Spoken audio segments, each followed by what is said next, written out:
día hoy entrevistaremos a la doctora Aura Peñas, quien escribió el Autoritarismo y Tradicionalismo en la Legislación Penal Republicana, Código de 1837, publicado en la Revista Colombiana de Sociología de la Universidad Nacional de Colombia en el año 2006.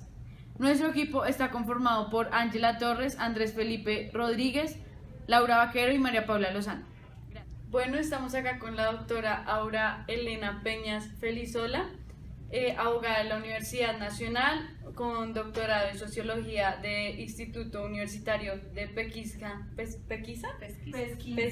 de Río de Janeiro y magíster en Sociología de la Universidad Nacional.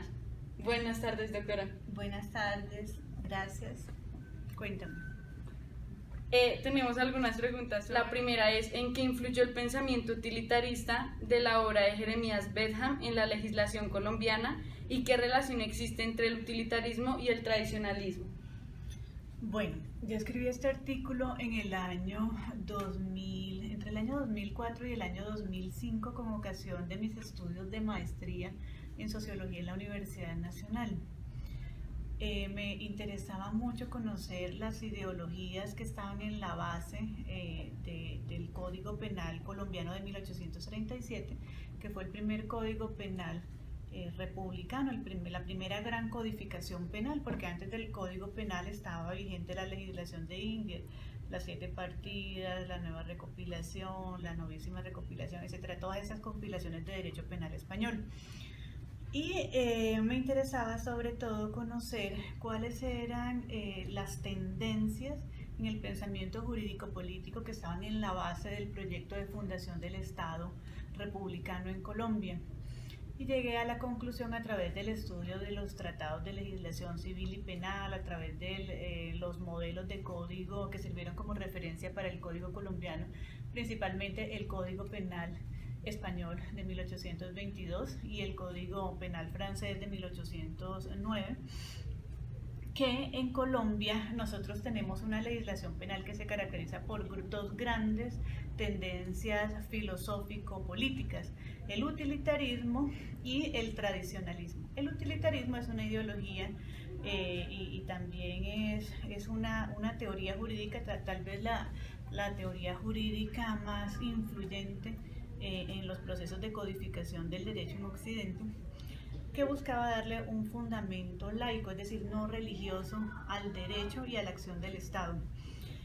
Y la obra de Jeremías Bentham fue el modelo que siguieron los legisladores colombianos, sobre todo los fundadores del Estado republicano, José Ignacio de Márquez y Francisco de Paula Santander, a la hora de redactar esos modelos de orden social que son los códigos penales.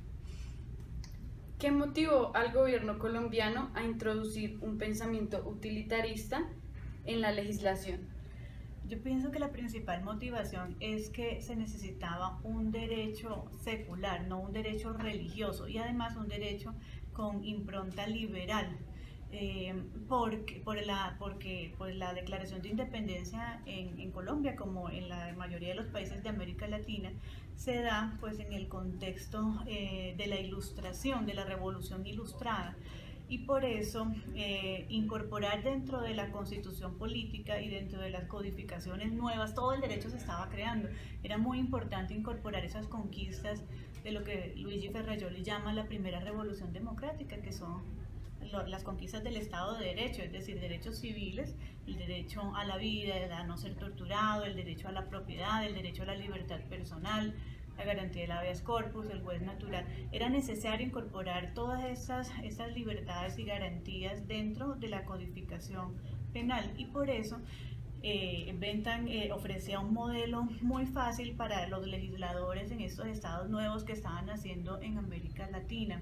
Y esa fue la principal razón, pero al mismo tiempo porque el Estado republicano, la Nueva Granada, quería distanciarse, diferenciarse de la metrópoli. Había un sentimiento muy vivo anti-español, anticolonizador, que se refleja en el preámbulo mismo de la Constitución que estaba vigente en ese momento, la Constitución de 1832.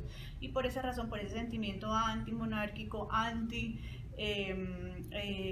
colonizador y de estirpe republicana, liberal, ilustrada, individualista, era muy importante tener en cuenta la obra de Jeremías Bentham. En la legislación actual de nuestro país, ¿hay rasgos propios del pensamiento de Durkheim? Yo creo que en todo el derecho colombiano existen dos grandes tendencias. Por un lado, la tendencia como a incorporar los avances más importantes en términos de libertades, de derechos, participación política, eso en el papel. Pero en la práctica la sociedad sigue siendo muy tradicionalista, muy apegada a la moral religiosa, muy apegada a las jerarquías sociales, y por esa razón en el derecho están presentes de una manera muy fuerte esas dos tendencias, tanto el utilitarismo como el tradicionalismo. Yo pienso que no es posible entender el derecho colombiano sin una referencia a Durkheim, porque Durkheim nos da una metodología para aproximarnos al derecho como un indicador de la moral en una sociedad, es decir, uno aproximándose a la legislación penal puede entender cómo está el grado de integración social, cuáles son los valores que están más vivos en la conciencia colectiva de la sociedad, qué valores están decayendo, que están perdiendo fuerza. Entonces Durkheim me parece el camino más interesante para hacer un abordaje cultural del derecho en Colombia. ¿Qué cambios a nivel sociológico introduciría en el sistema judicial de nuestro país? ¿Qué cambios introduciría en el sistema judicial? Hay muchos problemas de acceso a la justicia que han sido caracterizados en múltiples estudios sociológicos. Sin ir más lejos, hace apenas 2 años se hizo una gran encuesta de necesidades jurídicas. Entonces, yo creo que esos diagnósticos están muy bien elaborados en otro lugar, pero no es mi tema.